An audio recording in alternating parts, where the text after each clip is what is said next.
internal logic. It's an abrupt transition where it just cuts to them in the hallway. We don't even get the conceit of maybe being behind one of the bus and the camera dollies over and we suddenly see them. We don't get that ease of a transition. It's an abrupt, we're in the hallway. Hey, everything's cool. Can I leave now?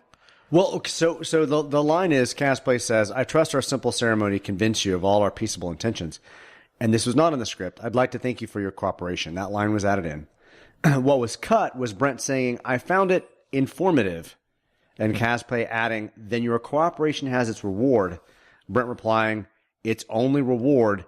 Then he's supposed to utter the line, may we hope to be set free. So when Casplay says, I'd like to thank you for your cooperation, and then Brent says, may we hope to be set free, there was a little bit of play before that Casplay is supposed to tease that there was some reward for Brent, thinking that he might actually be set free. Well, I like the fact he says, I hope the simple ceremony shows you our peaceful intentions. You mean the peaceful intentions where you're completely talking about blowing everybody up? Yeah, I know. What the f*** are you talking about? The peace is different, yeah. That is the irony of it. That could be fun, though. That could be because it is that I am entirely warped that somehow my bomb is a peaceful intention. What drove me insane is that, again, Brent knows the impending ape army confrontation is coming. Why isn't, instead of, can we expect to be set free, why isn't he going, we have to get out of here. I need to get out. I can't be here for this. You people need to leave too if you know what's good for you. Yes, he somehow should be the one that somehow sees the cataclysmic nature of what's about to happen. Slow motion train wreck happening. Yes, and instead it's kind of, hey, can I borrow the car and go? And it's stupid. Well, so he says, may we hope to be set free. The notation. That just sounds so weird. May we hope to be set free. It's a weird phrasing. Formal. Weird phrasing, yeah. Yeah. Nova's no longer with them, so I have no idea where she went. That is an unexplained mystery that even in further minutes I kind of thought, well, wait, why did they separate? Alone? Yeah. Now we know what's happening. Well, we can't talk about it yet, but in the next minute, I understand why now. Yes. But in this moment, I don't understand where Nova went.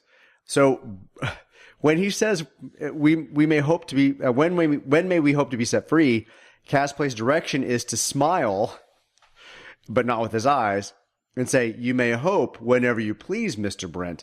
And the minute ends with Casplay just walking away, like, bye. See ya. I know, but you may hope whenever you please, which is another Mr. weird Brent. Phrasing. It's an odd phrasing that doesn't tell me, is he being set free or is he not being set free? I could not tell from that line what was supposed to happen. That from that line, he's saying, you can hope whatever you want.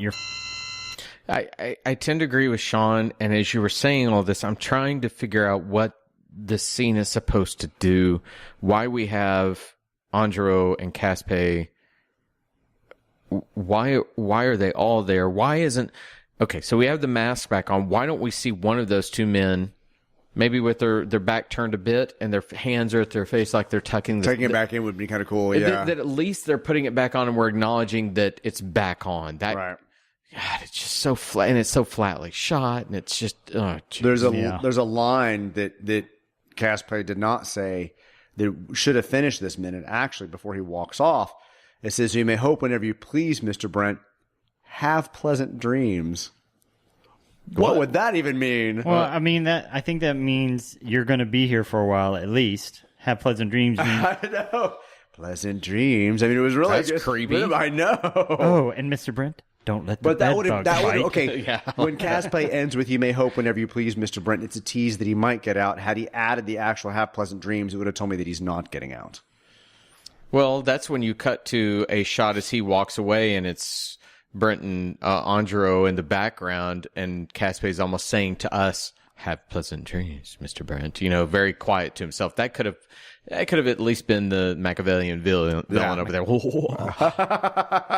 But the mustache twirling. Yeah. As I drooled all over the mic. Or even because he's walking away, he's kind of saying it as the camera's moving off, so Brent doesn't hear him. But or he's handing off a vial of some kind of chemical and putting it, so they're going to knock him out, whatever it may be. But even it's the council minus oregano, and they're talking to. He's saying to the council, right. Pleasant dreams or whatever. Well, even the pleasant dreams doesn't even make sense based upon their powers. Like it it didn't make any sense as a line, but it's still kind of an odd tease.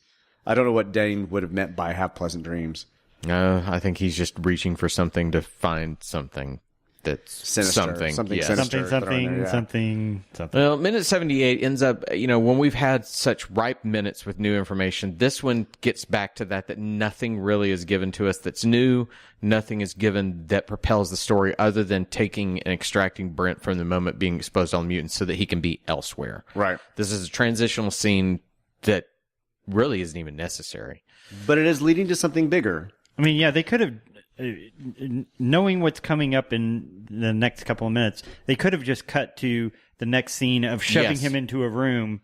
And he could have been shackled again. Yeah. That's what I mean by this minute. You really don't have to have it. You could just cut and go, he's now here, and we know that they've taken him again and pushed him in a new situation. You almost, if you were going to have this moment, you almost would have wanted either more exposition on their peaceable intentions, like you mentioned at the beginning, or you almost would have wanted more of Brent trying to get out of the situation by pleading to be set free. He is the escalation point. He's the point at which he is our person that is the stranger on the train that knows something's wrong and trying to figure it out and push it, and no one's listening. Let me go talk to the gorillas. I can solve this for you. We don't have to set that off. Let me talk to the gorillas. We can make it happen. We'll just put a game plan together. We can do something. We can get you guys out of the city. We can save the city.